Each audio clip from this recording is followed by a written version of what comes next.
নমস্কার, দেখছেন talk to Bangla. আমি অভিষেক রয়েছে আপনাদের সাথে। এই মুহূর্তে যে খবর নিয়ে উপস্থিত হয়েছে নরেন্দ্র মোদীর অস্ট্রেলিয়া যাত্রা, এবং সেটাকে নিয়ে বিতর্কের কোনো শেষ নেই। এখনো পর্যন্ত নরেন্দ্র মোদীর অস্ট্রেলিয়া যাত্রাকে নিয়ে বিভিন্ন ধরনের বক্তব্য উঠে এসেছে, এবং আমরা দেখতে পেয়েছি অস্ট্রেলিয়ান একজন সাংবাদিক তিনি রীতিমতন বলেছেন যে unscripted press conference Narendra Modi করেনি, না অ্যাভয়েড করে চলে যান। এবং তার পরবর্তীতে এই মুহূর্তে আরো বড় গুরুত্বপূর্ণ খবর উঠে এসেছে অস্ট্রেলিয়া থেকে, যে সেখানে নাকি নরেন্দ্র মোদী যে স্টেডিয়ামে গিয়ে বক্তব্য রেখেছেন, একদম হাত নাড়িয়েছেন, প্রচুর লোকজন মোদি মোদি মোদি করে একদম চিৎকার করেছেন, সেইগুলো নাকি সেই লোকজনকে নাকি একদম চার্টার্ড ফ্লাইটে করে নিয়ে আসা হয়েছিল। আপনারা বোঝার চেষ্টা করুন, তারা নিজে থেকে আসেনি, তেমন খবর বেরিয়ে আসছে। কোথা থেকে বেরিয়ে আসছে? একদম অস্ট্রেলিয়ান সংবাদ মাধ্যম, তারাই খবর দিচ্ছে। আপনারা সম্পূর্ণ বিষয়টা শুনলে অবাক হবেন হয়তো, যে ভারতবর্ষে বা বিভিন্ন জায়গায় যখন নরেন্দ্র মোদীর রোড শো থাকে, বিভিন্ন ভাবে সভা থাকে, জনসভা থাকে, সেই সময় আমরা শুনতে পাই বাসে করে, ট্রেনে করে, বিভিন্ন ভাবে একদম বিজেপি সমর্থকদের নিয়ে আসা হয়, এবং তারা এসে মোদি মোদি স্লোগান দিয়ে চলে যান, কিন্তু তাদের নিয়ে আসা হয়।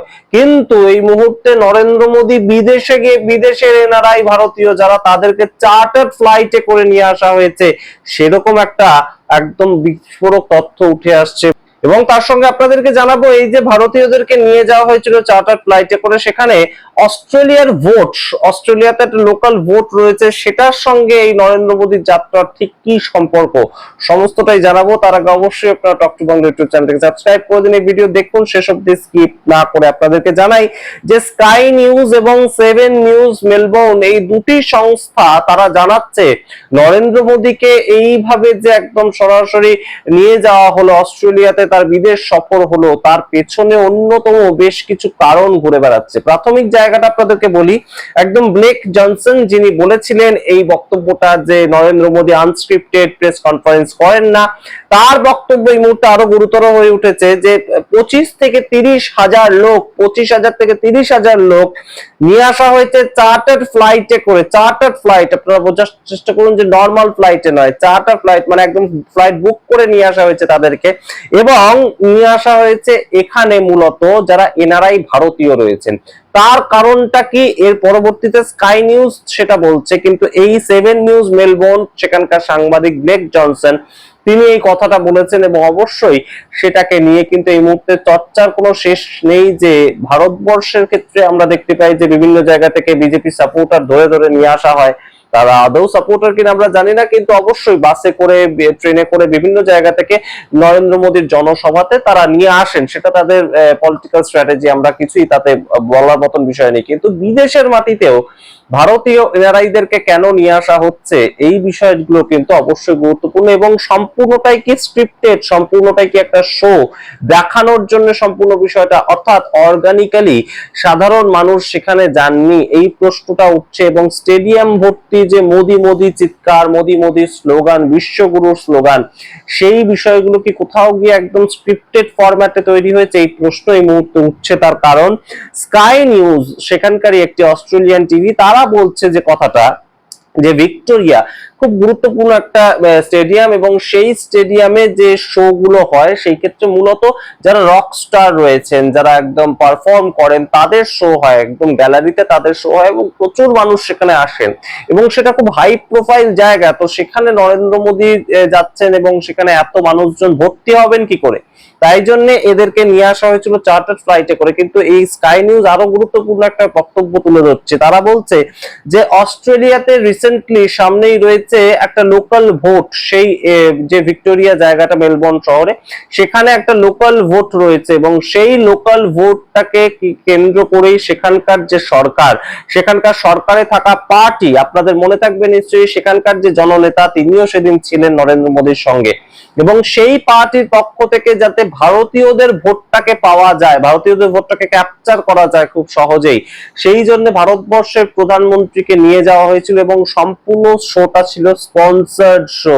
সেখানকার যে পলিটিক্যাল পার্টি, তারা এই শোটা স্পন্সর করেছিল, এবং তারাই এই 25,000 30,000 মানুষকে, এনআরআই যারা ভারতীয়, যারা অস্ট্রেলিয়াতে থাকেন, গিয়ে অস্ট্রেলিয়া খুব অবশ্যই খুব গুরুত্বপূর্ণ একটা আমাদের, যারা ভারত থেকে বিদেশে শিফট করেন তাদের জন্য অন্যতম একটা ডেস্টিনেশন। আপনারা জানেন কানাডা, ক্যালিফোর্নিয়া ক্যালিফোর্নিয়া, বিভিন্ন জায়গায় মানুষজন যান ভারত থেকে, কিন্তু এগুলো খুব প্রসিদ্ধ জায়গা।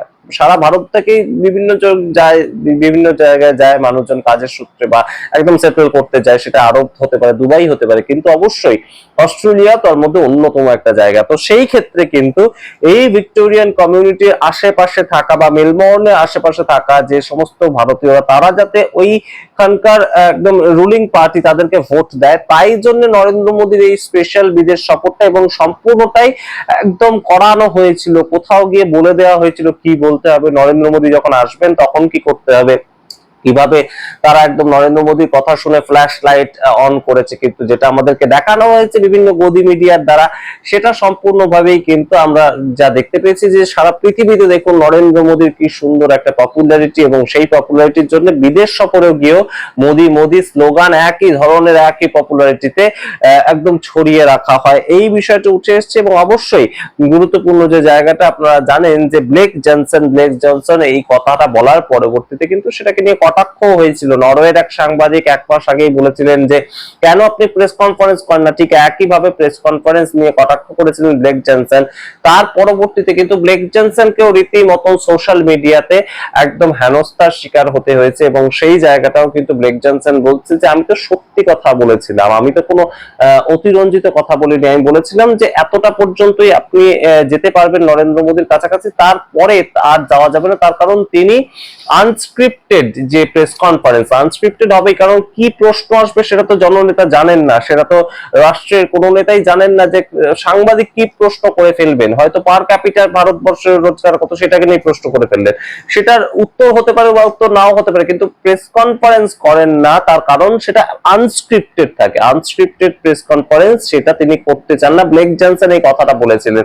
এবং তার পরবর্তীতে ব্লেক জনসনের আরো বড় একদম বিস্ফোরক তথ্য যেটা উঠে এলো, সেটাও কিন্তু বেশ খানিকটা এই মুহূর্তে ভারতীয় হিসেবে আমাদেরকে বেশ খানিকটা ভাবতেই সমর্থ করে, যে এই যে 25 থেকে 30 হাজার এনআরআই ভারতীয় এসে মোদি মোদি স্লোগান দিলেন, চিৎকার করলেন, একটা মাহল তৈরি হলো, সেটা কি কোথাও গিয়ে এই মুহূর্তে একদম নরেন্দ্র মোদীর নিজের কামানো, নাকি তার পেছনে অন্য কোনো রাজনৈতিক দল, অন্য কোনো রাজনৈতিক একদম জায়গা উঠে আসছে, এবং রাজনৈতিক ভাবে ফায়দা তোলার জন্য কোন রাজনৈতিক দল সম্পূর্ণ স্পন্সর শো করলো, এবং যেটাকে নিয়ে আমাদের ভারতবর্ষে একদম অন্ধভক্ত যারা, তারা সম্পূর্ণ একদম সেলিব্রেট করলো। আমরা জানি না, তবে অবশ্যই গুরুত্বপূর্ণ যে জায়গাটা, যে ভারতবর্ষের থেকে দেশে প্রাইম মিনিস্টার গিয়েছেন, তো তার যে বিদেশ সফর সেটাকে নিয়ে এত বিতর্ক, সেটা কিন্তু আমাদের কোথাও গিয়ে দেখতে ভালো লাগে না। আপনারা সম্পূর্ণ বিষয়টাকে কিভাবে দেখছেন অবশ্যই কমেন্ট বক্সে কমেন্ট করুন। দেখতে থাকুন টক টু বাংলা। অবশ্যই টক টু বাংলা ইউটিউব চ্যানেলকে সাবস্ক্রাইব করতে ভুলবেন না। ধন্যবাদ।